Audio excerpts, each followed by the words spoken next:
Our family consists of 4 members, including our parents. Emily takes after our mom in terms of personality. She's friendly but can be a bit lazy at times. She enjoys teasing my dad and me, as we are more sincere individuals. When we were kids, our mom, who shares a similar temperament with Emily, had a soft spot for her. It was pretty clear that she favored Emily over me. Whenever she hung out with friends, it was always Emily who got to go, leaving me behind because, according to her, it's embarrassing to introduce plain and quiet Ashley to her friends. On the flip side, Mom was really proud of Emily, who was outgoing and well-liked whenever they went out. Despite having a mom and sister like that, the reason I could stay positive was because of my dad. He appreciated my sincerity and loved both Emily and me equally. I cherished my dad's fair approach. Even as an adult, my mom's treatment of me didn't change much. Thankfully, my dad's presence kept our family balanced and stable. However, when my father retired at the age of 65, a mishap occurred at home. He stumbled over a small step, resulting in a broken bone. Despite his efforts with surgery and rehabilitation, his aging muscles didn't bounce back easily. As he spent more time confined to bed and in need of care, my mother and Emily grew colder towards him. "Hey, Mom, what do you think about this?" "Yeah, it looks good. The food seems delicious too. Maybe we should go with this one." While glancing at a guidebook, my mother and Emily excitedly discussed their plans. When I inquired about their conversation, my mother replied with a hint of irritation.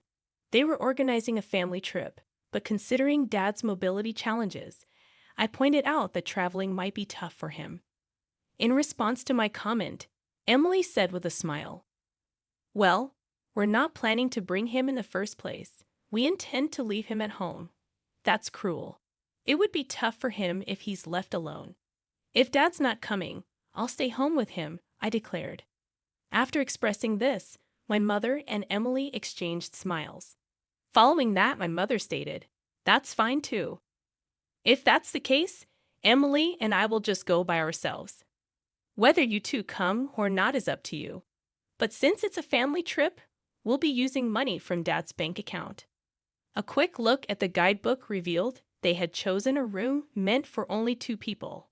It was evident they never intended to bring my father or me along.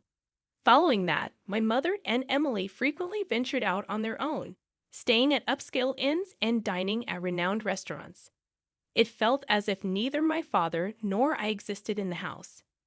I observed their actions from a distance, working diligently to complete my tasks quickly to attend to my father.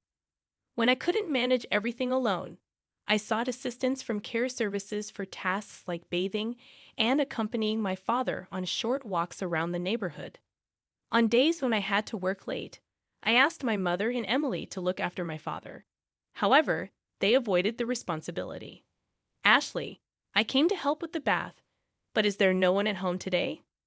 Upon receiving a notification from the care service staff, I promptly called my mother and Emily. Despite informing them of the staff's visit in advance, they had left my father alone and gone out. When they finally returned home, I confronted them, but there was no apology. The staff are professionals, right? It's okay even if we aren't there. Dad is an adult. He'll be fine being left alone. We don't want our time taken up caring for him like you. It seemed they genuinely believed they were doing nothing wrong. Realizing I couldn't rely on them, I decided that taking care of my father was my responsibility. I juggled work and caregiving. The daily grind was far from easy, especially since neither my mother nor Emily showed any concern or understanding. As the days passed, my father's condition worsened. He spent more time seated than walking and ate much less. Approaching the 9th year of caring for my father, I grew worried about his frail appearance. When I took him to the hospital, a shocking diagnosis awaited me. "Your father has advanced cancer. It can't be." Realizing that our time with him might be limited, I was determined to support him in his final days. I made the difficult decision to quit my job and become his full-time caregiver. I knew I had to share this with my mother and Emily. Their reactions were quite unexpected. When I told them about his condition, my mother remarked, Really? He never drank or smoked. It's unfortunate that such a sincere person ended up with cancer. Emily, looking stunned, said, I can't believe you give up your job to take care of Dad. I'd never make that choice. I expected them to be concerned about him, but there was no sign of it. Their indifference surprised me, as if it was someone else's problem. In the end, they only visited him briefly in the hospital and never made a proper visit. I provided daily support during his chemotherapy treatments. Despite our efforts, the cancer continued to progress, and 6 months later, he passed away. The days following the diagnosis were a blur. Upon learning of his death, my mother and Emily had a private discussion and left me to organize the funeral alone. Then they disappeared somewhere. I didn't even have the time to mourn my father, as I had to handle the funeral arrangements alone. As the funeral commenced, my mother took the stage to deliver the chief mourner's speech, despite not having contributed much. She put on a public face, irritating me, but the funeral proceeded smoothly. Exhausted as I returned home, my mother and Emily, who had already arrived, invited me to the living room, claiming they had something to discuss. Without considering my fatigue, my mother abruptly announced, regarding your father's inheritance, Emily and I will inherit this house and all other assets. Honestly, I wasn't in the mood to discuss inheritance on the very day my father passed away. However, Emily chimed in, we even have a proper will. Look.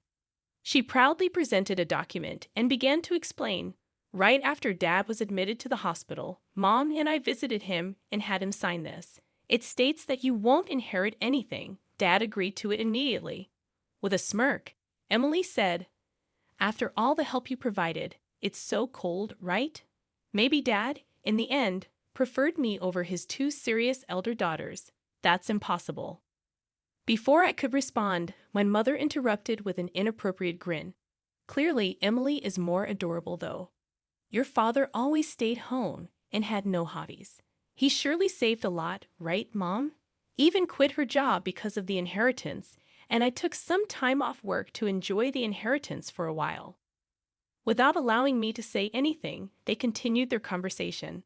My mother then informed me, you, who have no job, won't get a penny from the inheritance. We plan to enjoy a vacation abroad for a while, so you should leave this place by then. Hurriedly, I countered. Wait a minute. Do you genuinely believe what you're doing is right? Without waiting for me to finish, both my mother and Emily firmly responded, shut your mouth. It's a waste of time trying to take the inheritance from us. With your father gone, we'll do as we please. Your role here is done. Please leave this house promptly. To think that after all you sacrificed for Dad, this is what you get. There was no need to go to such lengths for such an inept father. It's pointless to regret and think about it now. Upon hearing those words, any remaining bond I felt for my mother and Emily was completely severed. I couldn't forgive them for speaking that way about my beloved father. Holding back what I wanted to say, I calmly told them, I understand your thoughts. From now on, I can't imagine living together with you two. I'll gladly leave. Despite their initial surprise at my acceptance, the two soon smiled smugly together. Good to know.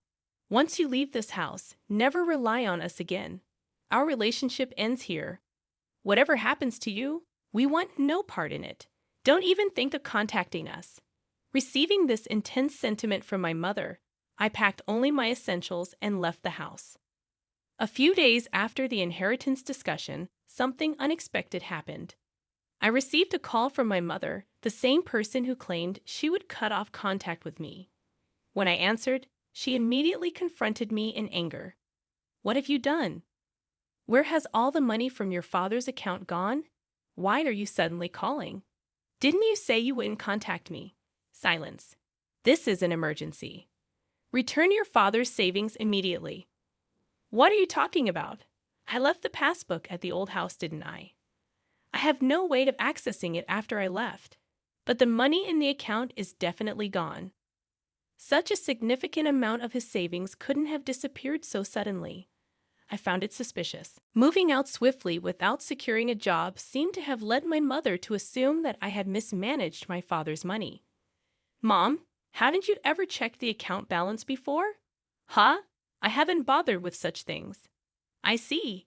If you had, you would have noticed that Dad's savings weren't that much to begin with.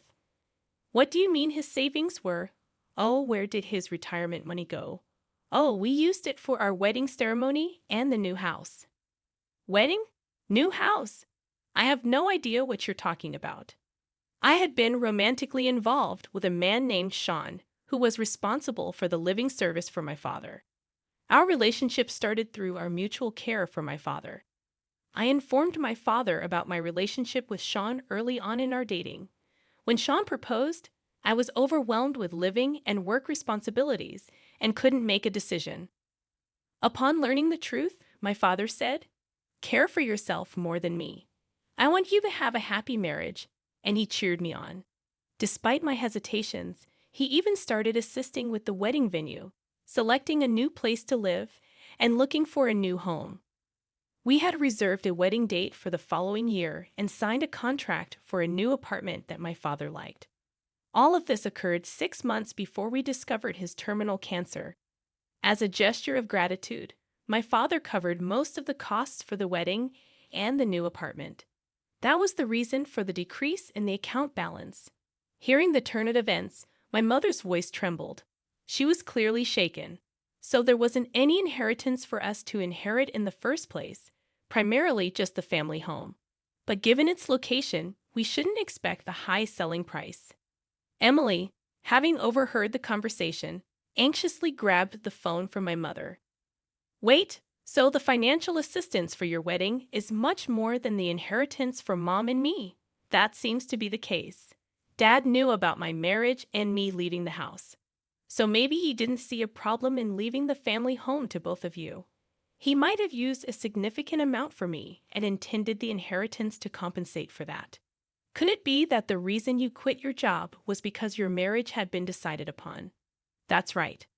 Sean is also involved in investment activities and is financially stable. He wanted me to become a full-time housewife. Also, I thought if I resigned early, I could focus on taking care of our father. I can't believe it. Why did you keep the news about your marriage and savings a secret from us? Taking a deep breath, I answered, "I thought about telling you several times, but every time, neither of you showed any interest and avoided the topic. Why didn't you stop me from taking a break from work or Mom from quitting her part-time job? How are we supposed to live now? When I wanted to talk to you after the funeral, wasn't it you and Mom who shut me down, saying, 'You can't expect anything from us'? But I thought family members should help each other out. When I was swamped with work and living, you were out having fun, neglecting Dad. How can I think of someone who said such mean things as family? Don't just say whatever is convenient for you." Shocked and speechless, Emily was caught off guard. Following that, my mother implored, "Ashley, the truth is, I've already paid for the trip. I'd also made various purchases, expecting the inheritance. So now I have no savings left. So what about it? I've already quit my part-time job, right? If we don't get any inheritance money, we won't have any money for next month. So until I find a new job, I hope you can lend us some. When you kicked me out of the family home, didn't you say you'd never come to me again, that our relationship was over, that you wouldn't interfere with whatever happens to me in the future? About that, neither of you ever helped when Dad and I were going through tough times.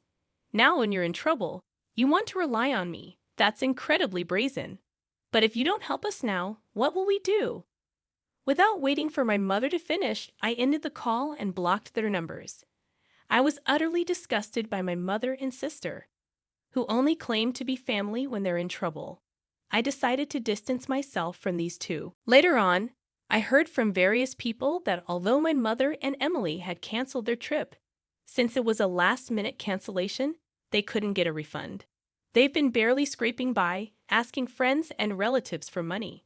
They had to sell their house, but as I expected, they didn't get as much as they hoped.